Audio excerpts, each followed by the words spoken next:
more. What's up, sports gamers? It's FIFA Brit here with a major update for PES and FIFA 20. Now, earlier this week, PES announced a deal with Juventus.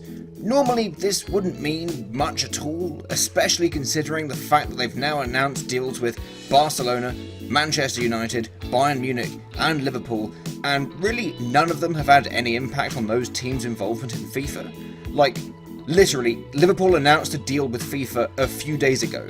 These deals mean jack shit. Anyway, everyone assumed that this would be the exact same thing. Wrong.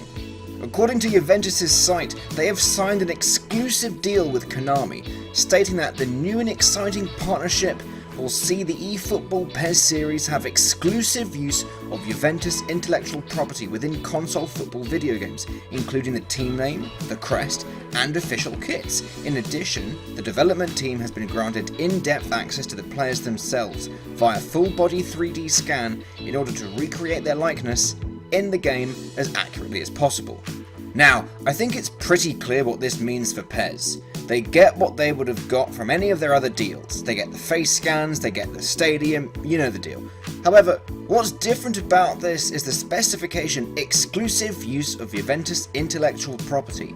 For those of you who haven't figured it out yet, that means PES now essentially owns the Juventus badge, the Juventus kit, and the name Juventus itself. So, what we all want to know is, what does this mean for FIFA? For years now, FIFA fans have been making fun of PES for not having rights to most team names. Arsenal are called London Red, Spurs are called London White, you get the idea. However, EA have finally been PES'd by PES, and now have to call Juventus Piemonte Calcio. It also means that EA have to invent their own badge and kit for Juventus as well. Apart from that, everything is pretty much the same. The real player names will remain in the game as well as their old face scans. It won't affect chemistry in Ultimate Team. Juve players can still receive special cards, though they probably won't get dynamic images anymore because of the kit licensing, and everything else you could think of is basically unchanged.